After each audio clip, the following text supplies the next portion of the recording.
নমস্কার বন্ধুরা, সম্পাস রান্নাঘরে আপনাদের সকলকে স্বাগত। আজ আবার একটা রেসিপি নিয়ে আপনাদের কাছে চলে এলাম। আজকে আমি আপনাদেরকে গন্ধরাজ কাতলা বানিয়ে দেখাবো। এর আগে আমার চ্যানেলে গন্ধরাজ চিকেনের রেসিপি আপনাদের শেয়ার করা আছে।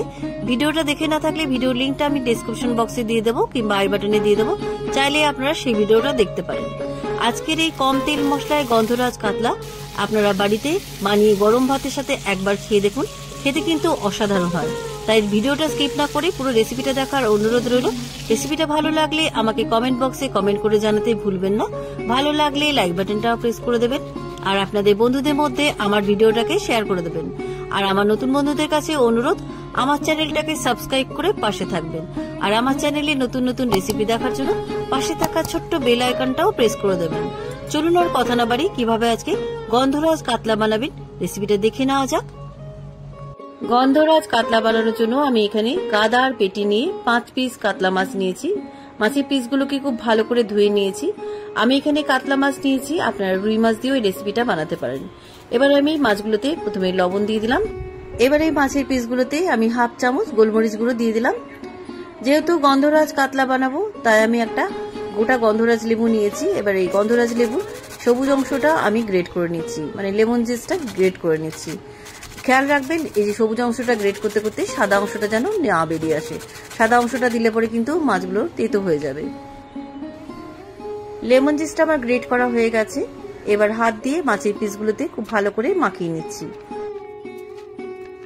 লবণ, গোলমরিচ গুঁড়ো আর লেমন জুস দিয়ে খুব ভালো করে আমি মাছের পিসগুলোর মধ্যে মাখিয়ে নিয়েছি। এবার এই মাছের পিসগুলোর মধ্যে আমি এক টুকরো গন্ধরাজ লেবুর রস দিয়ে দিচ্ছি। রসটা দিয়ে আবার আমি মাছের পিসগুলোতে খুব ভালো করে মাখিয়ে নিচ্ছি।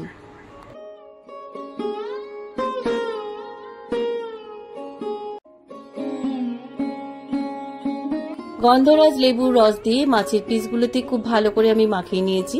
এবার এই মাছের পিসগুলোকে আমি 10 মিনিট ম্যারিনেট করে রেখে দিচ্ছি। ততক্ষণে আমি একটা মশলা তৈরি করে নিই। মশলা তৈরি করার জন্য একটা মিক্সিং জার নিলাম। মিক্সিং জারের মধ্যে আমি দিয়ে দিচ্ছি 10টা কাজু বাদাম। আমি এখানে গোটা কাজু বাদাম নিয়েছি, আপনারা ভাঙা কাজু বাদামও নিতে পারেন। এবার আমি এর মধ্যে দিয়ে দিচ্ছি 2 টেবিল স্পুন চারমগজ, আর দিয়ে দিচ্ছি 2টো মিডিয়াম সাইজের টুকরো করে কেটে রাখা পেঁয়াজ, আর দিয়ে দিচ্ছি 5টা কাঁচা লঙ্কা। ঝালটা আপনাদের স্বাদ অনুযায়ী দেবেন। এবার আমি এর মধ্যে দিয়ে দিলাম 4 টুকরো আদা, আর দিয়ে দিচ্ছি 2 টেবিল স্পুন টক দই। এবার আমি সমস্ত উপকরণ খুব ভালো করে আমি মিক্সিতে ব্লেন্ড করে আনছি। মিক্সিতে আমার পেস্ট করা হয়ে গেছে, দেখুন একদম মিহি করে পেস্ট করে নিয়েছি। এবার একটা বাটির মধ্যে আমি মশলাটা ঢেলে রাখছি। মিক্সির জার থেকে মশলাটা আমার ঢালা হয়ে গেছে। এবার এই মশলার বাটিটাকে সাইডে রেখে দিয়ে এবার আমি মাছগুলো ভেজে নেব। মাছগুলো ভাজার জন্য ইন্ডাকশনে একটা প্যান বসিয়ে দিলাম। প্যানের মধ্যে আমি দিয়ে দিচ্ছি সর্ষের তেল। আমি এখানে সর্ষের তেল দিয়ে রান্না করছি, আপনারা সাদা তেল দিয়েও রান্না করতে পারেন। তেলটা গরম হয়ে গেছে। এবার আমি মাছের পিসগুলোকে ভেজে নিচ্ছি। এই রান্নায় কিন্তু খুব কড়া করে মাছের পিসগুলোকে ভাজবেন না, হালকা করে ভেজে তুলে নেবেন।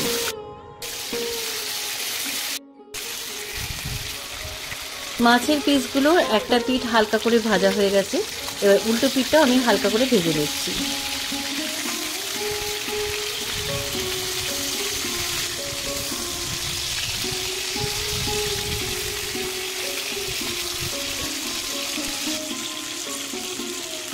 মাছের পিসগুলো আমার হালকা করে ভাজা হয়ে গেছে।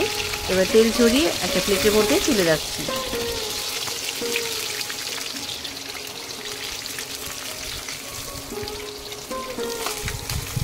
সবকটা মাছ ভাজা আমার তোলা হয়ে গেছে। এবার ওই মাছ ভাজা তেলের মধ্যে ফোড়নে দিয়ে দিচ্ছি 2টো চেরা কাঁচা লঙ্কা, আর দিয়ে দিচ্ছি 8-10টা গোটা গোলমরিচ। তেলের মধ্যে ফোড়নটা একটু ভেজে নিচ্ছি। এবার আমি এর মধ্যে দিয়ে দিচ্ছি আগে থেকে বেটে রাখা মশলার পেস্ট। মশলার বাটিতে অল্প একটু জল ধুয়ে দিয়ে দিলাম। এবার মশলাটা খুব ভালো করে আমি কষিয়ে দিচ্ছি।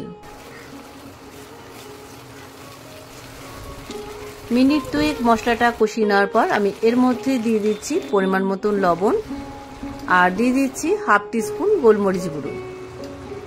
আর যেহেতু টক দই দেওয়া আছে তাই স্বাদটা ব্যালেন্স রাখার জন্য আমি দিয়ে দিচ্ছি হাফ টিস্পুন চিনি। এবার সমস্ত উপকরণ মশলার সাথে খুব ভালো করে মিশিয়ে কষিয়ে নিচ্ছি।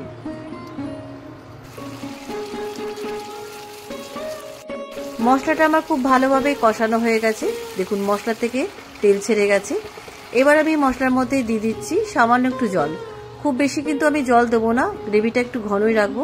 তবে আপনারা চাইলে গ্রেভিটা পাতলাও করতে পারেন। জলটা খুব ভালোভাবে মিশিয়ে আমি কিছুক্ষণ ফুটিয়ে নিচ্ছি। গ্রেভিটা ফুটে গেছে। এবার আমি এই গ্রেভির মধ্যে আগে থেকে ভেজে রাখা মাছের পিসগুলো দিয়ে দিচ্ছি।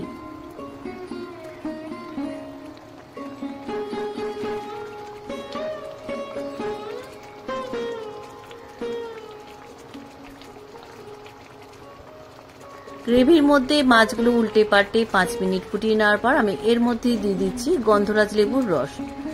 গন্ধরাজ লেবুর রস দেওয়ার পর আমি এর মধ্যে দিয়ে দিচ্ছি লেমন জিস্ট, মানে গন্ধরাজ লেবুর উপরে সবুজ অংশটা আমি একটু গ্রেট করে দিয়ে দিচ্ছি।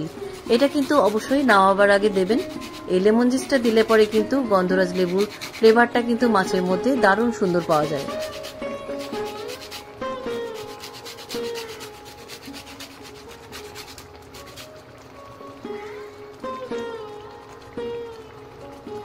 আজকের গন্ধরাজ কাতলা আমার রান্না হয়ে গেছে।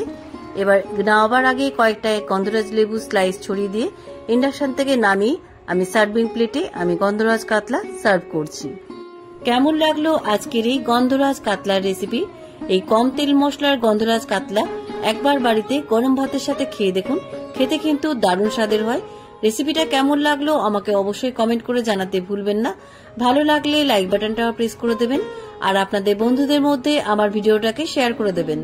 আর আমার নতুন বন্ধুদের কাছে অনুরোধ, আমার চ্যানেলটাকে সাবস্ক্রাইব করে পাশে থাকবেন। আর আমার চ্যানেলে নতুন নতুন রেসিপি দেখার জন্য পাশে থাকা ছোট্ট বেল আইকনটাও প্রেস করে দেবেন। আজ তাহলে চলি, আবার একটা নতুন দিনে নতুন রেসিপি নিয়ে আপনাদের কাছে চলে আসব। সবাই ভালো থাকবেন, সুস্থ থাকবেন। ধন্যবাদ।